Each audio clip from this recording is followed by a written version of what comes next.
Oh, get out the way, you piece. Oh my god, I've got pasta sauce on my shorts. That's not very good. Hi there.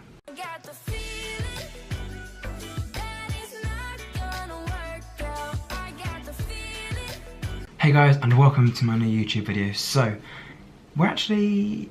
where are we? We're at the beginning of October? Yeah, I just had to remember when I was pre-filming this video for. Yeah, we're at the beginning of October. So you would have so far seen one of my uni filmed videos. So one of the videos that I filmed in my flat. And don't worry, I do have quite a lot more coming up. I'm going to be, well, actually in this video, I'm going to explain a couple of things that have happened over the last few months.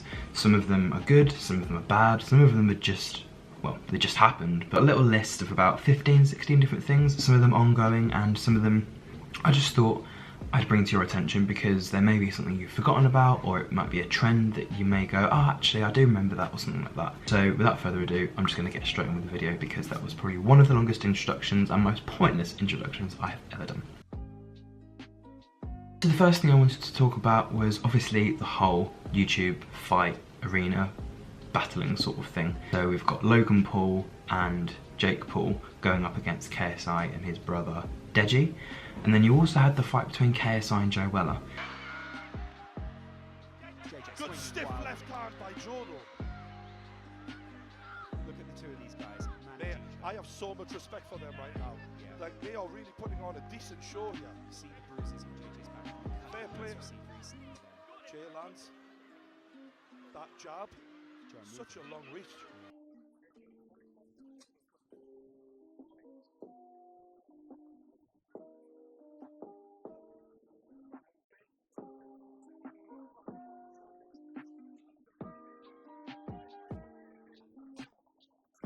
Don't get me wrong, having these fights and showing who's stronger and all that sort of business is absolutely fine. But if that's what the world has come to, just fighting, then these kids don't have role models anymore. Kids that are growing up watching YouTube and watching KSI, Jake Paul, like, especially because you've got the American fans supporting their American YouTubers and the Brits supporting the Brits. I feel like everything in modern society has just turned into, oh, I'm gonna beat you up, and to show who's the strongest sort of thing, we're gonna just have a fight of some sort.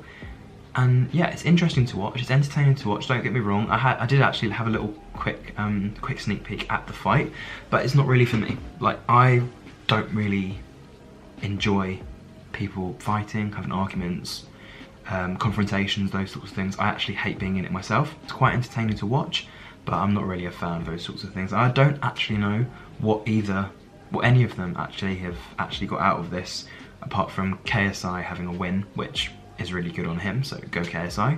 But other than that, there's not really anything that's come out of it. Crap load of money for both of them. £10 per person who paid for the live stream to watch the game. That's £10 easily made for both of them, or however they've split the money. And I read in one of the contracts that apparently there is to be like a second fight, or it was rumoured that there's going to be another fight, but apparently neither of them want to do that. I think other YouTubers are now getting involved. I think you've got Jackmate, who is preparing for a fight with I don't know who. And again, I love Jackmate. I love every single one of Jackmate's videos. If you have been on my channel for quite a while, you will know that I'm a fan of him. I put him in my favourite YouTubers to watch video. It says merry and bright on it, although maybe it should have said tacky and overpriced. Edit that out. I won't edit it out. So door 2 now, we've had the bauble. What's next? Let's have a look. Door 2's up here, as you can see, guys. So if you do have any trouble trying to find it when you get your own, it's just up there. Somebody else on my list that actually has only just sprung into my like YouTube watching sort of party thing, Jackmate, with a double A in Jack and a double A in Mate. Let's just say that I was watching one of Zoella's videos and his one popped up at the side. This was the whole kerfuffle about her 13-day calendar. He did a review of it, reviewing the whole calendar really intimately. Like, it was incredibly, like, I don't even know how to say it. It was just weird. Like, I mean, he was being so truthful. But I don't know why he's now, like, resorted to having to be in a fight. Like, what is he gonna get out of it? He's just gonna maybe get a win, hopefully not a lose, but just, oh, look at me, like, I've got big arms and I can fight you sort of thing. So I just wanted to touch upon about that, just being like, yes, it's fine, yes, it's entertaining, yes, it's interesting to watch, I guess, but I'm not really a fan of all these fights. And it's not good for kids who, I say, growing up in rough environments. They're just by these people taught that fighting is the way to achieve stuff, which is not.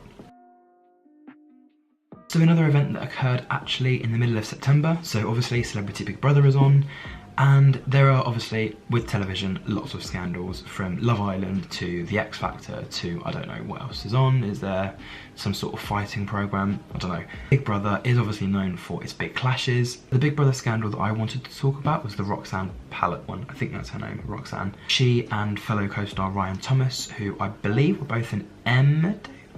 I want to say Emmerdale or Corridale.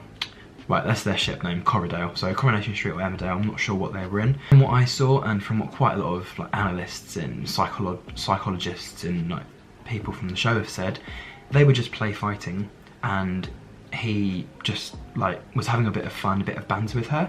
She then accused him of punching her, calling him a man beater, went to Big Brother and was pretty much like, how can you let someone stay in this house when they've just clearly attacked me? It's on national television, blah, blah, blah. Making a right meal out of absolutely nothing. He did absolutely nothing wrong. And for a woman to say that about a man, that can absolutely wreck his career. Because obviously men are deemed to be the stronger characters, and if they do something wrong, or if they attack a woman or whatever like that, they are gonna get punished, but only if they actually did do something wrong. Like, I know Ryan Thomas has been on so many shows. He is probably one of the nicest guys I've seen. Like, he's so genuine, he's so truthful, he's so honest about everything. And when he was crying in the Big Brother house, in the diary room, you could see that there was no guilt about him at all. Can you imagine if those cameras hadn't been there? You would have ruined somebody. I'd feel devastated. It cripples me with embarrassment and shame that I could have put somebody in that position, seeing the footage of Ryan in the diary room, distressed. You did see him distressed in the house. You have the luxury of time, perspective. Some may say research as well. You know, lots of people are not buying your apology. I feel that people go into Big Brother because their careers are either coming to an end, or they just need something to just spark the nation's feed, for example. So I think she went in with that mindset of, right, I need to do something to cause a riot, I need to do something to cause havoc. And by over dramatising that sort of situation, she's lost quite a lot of fans. I think some of her co-stars have actually mentioned that they've disowned her now because of that stupid thing. And her career, I believe, is going to flop. Didn't actually know who she was in Coronation Street or Emmerdale or Corridale or whatever it was anyway. But when she was doing her interview with Emma Willis, and I think she did a couple of interviews on other variety shows, she came across so upset, so disappointed, so disheartened. But if you're gonna believe your own lies, then why should you have the opportunity to keep lying? Like, she was given the opportunity to say, actually, you know what, sorry, like I did mess up. She just played up to the camera and it worked. People didn't believe her, but people started being engaged with the story, asking what had happened and stuff like that, and accusing Ryan of doing all these dirty things without knowing the truth. For her to do that was just out of order. So I'm not a fan of her anymore, and it doesn't matter where she goes, I'm always going to remember that she targeted Ryan because apparently he attacked her, which he didn't. So I'm team Ryan all the way. So if you have any views, opinions, anything like that of that situation that happened a couple of months ago, write it in the comments down below. But yeah, I'm not a fan of Roxanne at all. Again, another sort of chaotic environment was Kim, Woodburn and Colleen Nolan. And it's related to Big Brother. In the past, I think it was last year, a year and a half, 2 years ago, another series of Celebrity Big Brother. I believe Kim's this sort of monster character. Like, she comes across all lovely and like she knows what she's doing, but when she went on to Big Brother, she had massive rows with probably half of the house, and they didn't like her. She was just the cleaner at the end of the day. No one liked her, and she was just to herself. She kept herself to herself, and whenever she did make contact with someone, it ended up in an argument, in a screaming match, or you're picking on me, you're targeting me, that sort of thing. She then went on to Loose Women. I think she actually went on in mid-September, I do believe, just after the whole Roxanne scandal thing happened, and she was not very happy from the moment she went on. Like, she came onto the show, and I think her name is Janice, the woman that sits in the middle. She was like, oh, so Kim, so why are you here? Like, what do you want to do? And she was like, I'm not here. I didn't want to be here. And then Janice asked her what happened to Big Brother, and she said, why don't you ask her? Why don't you ask Colleen? And then wishing her cancer like her sister had, and all these sorts of things that we heard in the news. That whole interview just went ballistic. Like, she was just being so rude, and she was talking about her childhood and how she'd had a really, really bad childhood. And fair enough, fine, people have bad childhoods, but do not take it out on an innocent lady. Kim, that is a reality tale. Live in there with them. Live in there, please. Right. And don't go by people you see on television. Please don't do that, folks. Don't go by what you see on television, a demure person. No, please do, because Please that's what don't, we lived because with for 3 weeks. I lose my temper, but I've got a good heart and soul. Well, she sits there. Okay, She's you've as hard had as your nails. You've had your Don't do say. it, folks. You've Don't had do it. your say. Don't do Thank it. you. She's a con artist. Kim, She always- I wouldn't want to sit and talk to lying Well, I trash think like that's you. sad. I think we should have drawn the line. Yeah, not good. So you think what you like? Terrible thing to say. You're Showing yourself in your true colours, Kim. Sitting You there are with your showing sister. yourself in your should true call them colours. trash. You're not, she is trash. She wants to draw a line. She is trash. No, she isn't. Anyone that would stand in a group of 7 people and bully. Anyway, stand don't up go and anywhere, folks, You- because we are Stop back it. with Sam Bailey and Nicholas You're a piece of McDonald Can't after the break. Colleen had been through quite a lot. She obviously lost her sister, I think she lost her husband, or she went through some horrific breakup.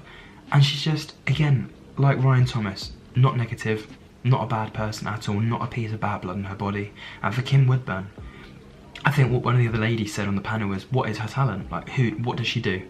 Other than causing controversy and TV shows and reality and stuff, she doesn't actually have a talent. Kim Woodburn, I don't even think she knows how to use Twitter. So she can't back up anything she says, even though half the things that she says is crap anyway. But yeah, that little argument with Colleen Nolan, not only on Big Brother, but then an hour later, a year and a half later, when Colleen on the panel clearly just said, that was a year and a half ago, like, can we not just forget about it? And she just took her down like a bullet. And then she decided to leave the stage and make a dramatic exit. Again, people like that I'm not really a fan of, and I don't see her career going anywhere from now, unless she ends up going on Strictly Come Dancing and goes, I've learnt my lesson, like, I've learnt my lesson, sort of thing. And again, in continuation with that, another fight. So Nicki Minaj and Cardi B, I'm sure you guys have seen the video, but I'm going to insert it again here anyway, as with the rest of the things.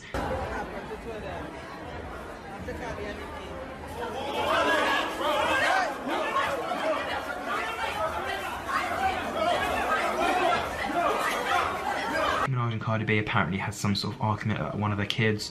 I'm not sure what really happened. I don't really care what happened. There was also a massive tweet that I did on Twitter in relation to the situation. That was quite a rhyme. Oh, gotcha.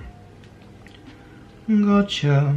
So in relation to the Nicki Minaj and Cardi B situation, there's quite a lot of Twitter pages that do the whole, do you prefer this album or do you prefer that album? And one of the tweets was, which female rapper had the best album this year? Was it Nicki Minaj, Retweet for Queen, or was it Cardi B, Like for Invasion of Privacy? Now, what I tweeted is very, very true, and it basically sums up why I don't support either of these people at the moment. I tweeted, I'm not even going to lie to you, both of them have had good songs in the past, but I haven't actually listened to either of their new albums. Too many arguments in the music industry, and I'd rather not listen to more songs about sucking dick and having sex. Where's the normal songs? Songs about the LGBTQ+ community, equality, diversity, happiness. 95% of songs that have been coming out recently are all about horrible, negative, sexual things, and it's really starting to annoy me. I hope in the future I'm lucky enough to be able to write my own songs and tell the truth about life, the music industry, and share some deep personal things that I've gone through. Enough of this, stop making music like this for money, I'm done. And I don't know if anyone's replied to the tweet, I don't really care. At the end of the day, my Twitter is about me, so anything that I feel, anything that I feel needs to be projected, I've got a decent following, and yeah, half of them are probably like randomers that don't actually interact in my tweets, but nevertheless, if I have a point and I want to share it, then I'm going to share it. So if you don't like it, get out. So swiftly moving on to another trend that actually happened. You may or may not be aware, but you know, in the past we've had things like the Salt Bay Challenge and the Catch Me Outside girl who's actually now doing good things, but we, over the last couple of months, have had the whole Johnny Johnny and Baby Shark memes. So it started with Baby Shark, and there was the baby mum, baby dad, baby grandma, baby car, baby, there was something else, I think it was like baby monkey or something. And then we had Johnny, who was like, eating sugar, no papa, and all that stuff. Again, I'm gonna put some videos in just so you can see a little glimpse of what actually happened. Mommy shark do do do do do do, mommy shark do do do do do do, mommy shark do do do do do do, mommy shark. Baby monkey bananas, baby monkey bananas, bananas. Boom boom boom boom, daddy car, boom boom boom boom, daddy car. Grandma car, boom boom vroom vroom, grandma car, boom boom vroom vroom. I see you. Johnny. Yes, Papa. Playing Fortnite. No, Papa. Shampoo, shampoo, let's shampoo our hair. Shadow.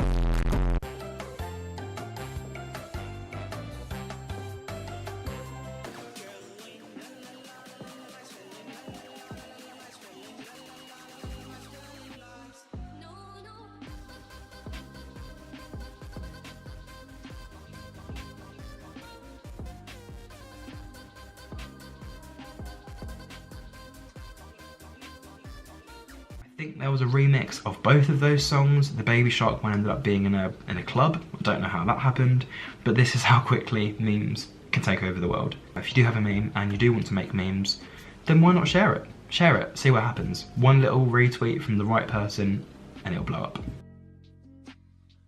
So the next things I wanted to talk about was actually about the YouTuber community. The first thing that I wanted to talk about in relation to the YouTuber community is hashtag I am a creator.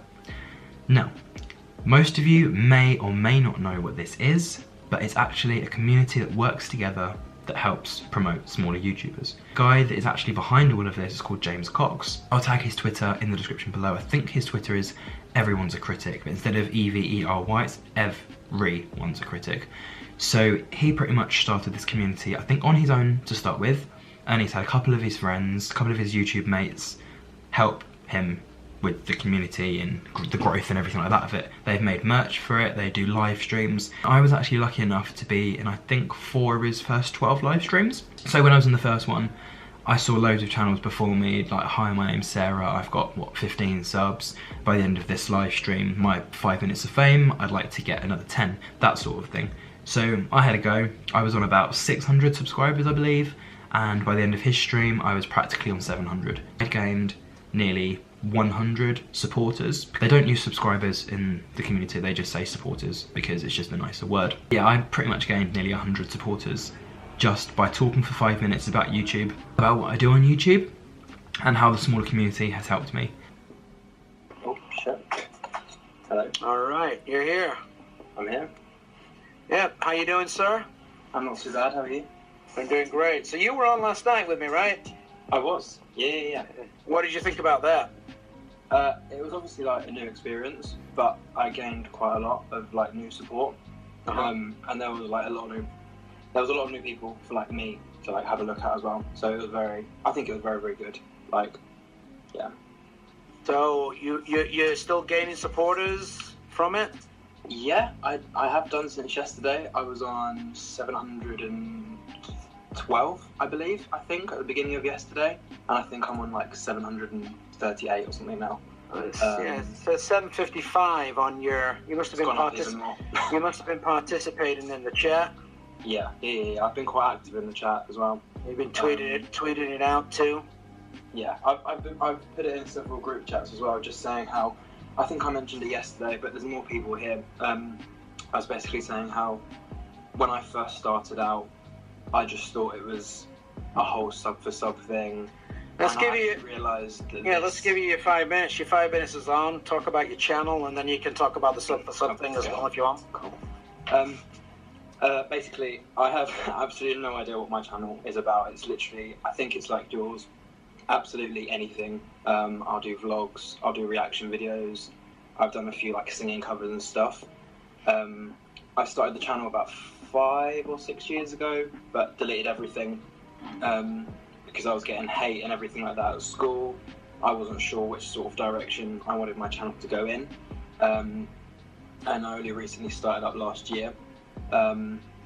But yeah, I started joining quite a lot of like support groups, and all the groups that I used to be a part of literally just wanted sub for sub. They wouldn't say sub for sub, but they'd literally say, we'll only support your channel if you support ours. And in continuation with the whole I'm a creator thing, there's this whole sub for sub. Now, we're in 2018 now. People shouldn't be subscribing for a subscribe back. If you like someone's content, subscribe to the channel. If you don't, watch a video, maybe just leave it a like, leave a comment, just leave a bit of feedback. So I don't like this video because, or I like this video because. Interact with smaller YouTubers, even if you don't like the content, even if you don't like the person.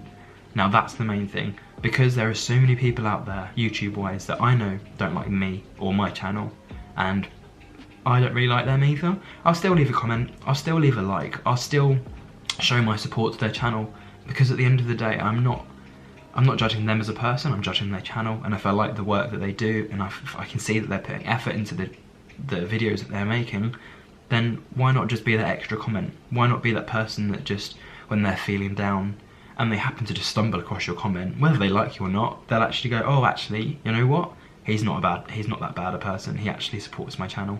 And yes, we may not be in best terms, but he does sort of like and appreciate what I'm doing. And that obviously brings me to the small YouTube community, how being defined as a smaller YouTuber has enlarged for some reason. I remember being a small YouTuber meant you had less than 100 subscribers. Now, being a small YouTuber could be anything from 3 subscribers to 25,000, because there was a girl, well, I mean, she's still alive, I'm talking as if she's dead, she's still alive, touch wood, and her name's Becky. Now, I have spoken about this girl a lot, and I have mentioned her in quite a few of my videos. I also have met her several times, so I'm going to quickly just talk to you about her. She has been on YouTube for just over 5 years now, and in September there was a little tweet going around, hashtag 5 years of Bambino Becky, with people sharing their pictures, people sharing their messages. Your content is a lot like your waitressing. You don't bring much to the table. I'll never forget the first time we met, although I keep trying. Tanya Burr wouldn't like you. I wish you didn't survive the earthquake. Your content is worse than Fortnite dances in public. You couldn't do the limbo under your CPM, it's that low. Your accent, the way you say tough makes us feel uncomfortable.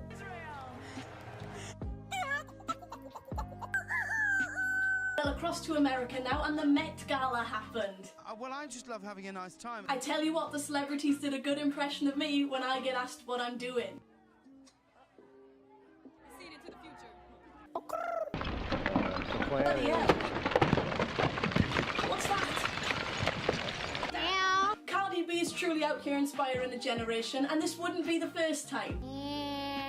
She was on the Small YouTubers panel in 2017, where she had about 18,000 subscribers. So she went on, she did a few talks. She was talking about how difficult it was to be in the community and how to grow, how to reach your audience. The fact that she does a lot of comedy stuff, but she wasn't sure how to progress it even more, like how to expand the whole collaborating with other YouTubers and those sorts of things. And I think this year's Sitsi, when she was in it for 2018, she was too big to be on the Small YouTubers panel. Not only had she already been on it before, so I don't think they'd want to have the same person again, but the fact that she then went from 18,000 to, I think she's now on nearly 26,000 subscribers. She was obviously, she grew too much and ended up having to just be on the other panels, which for her was fantastic. Like she was away from the small bit and she was into the growing YouTubers. I think she was on the comedy panel, the ladies panel, she was on something else. She is an inspiration not only for being creative and having unique videos, but the fact that she's also grown 7,000 subscribers. That's 6,000 or 7,000 new fans in the space of 1 year, based on a 25-minute chit chat at a YouTube event, which obviously leads me on to that YouTube event, which is Summer in the City. I think they've just finished their 10th year. They finished it at the end of August, well, by the 13th of August. And for the 2 years that I've been, I feel like I've grown as a person as well. Like, not only have I been recognised at these events where I've just been walking around and people come up to me and go, oh my god, are you Brandon? And I'm like, yeah, like, how do you know me? Like, I've got my sort of little audience now as well. It's the fact that I can meet all my online YouTube friends.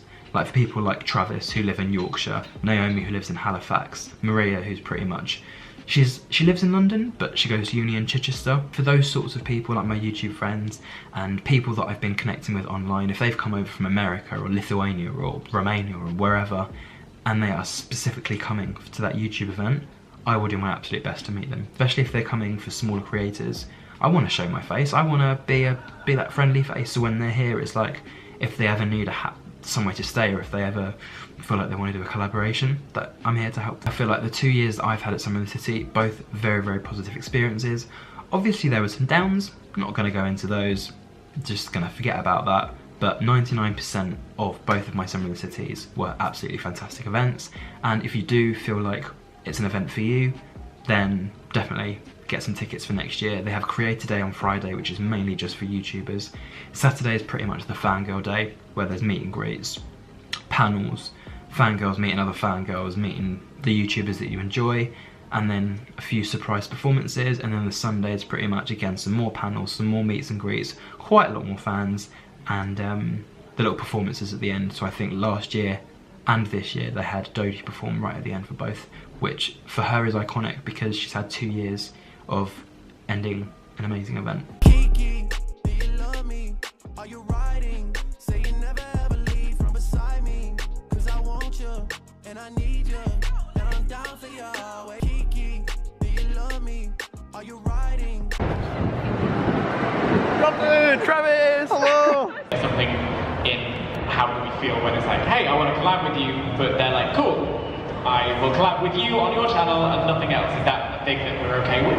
We're all perfect in our own way, so I don't feel like there's pressure on me to be a specific type of woman, but more that from my own audience, there's pressure on me to meet certain expectations that they have become accustomed to.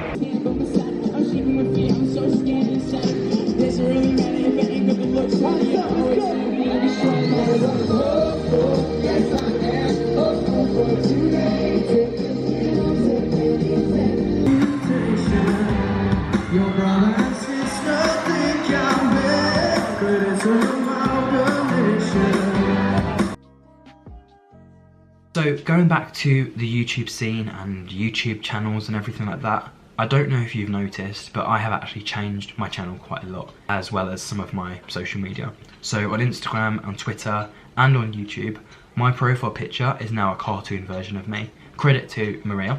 Well, it's half credit to Maria, half credit to Snapchat, because on Snapchat they have all these different memes of you, well not memes, but like cartoon character versions of yourself, where it's like you with a love heart or you with a different type of emotion, those sorts of things. And you just pick out the ones that you want from the Bitmoji that you've created, it puts you into like a scene. And I thought, actually, you know what?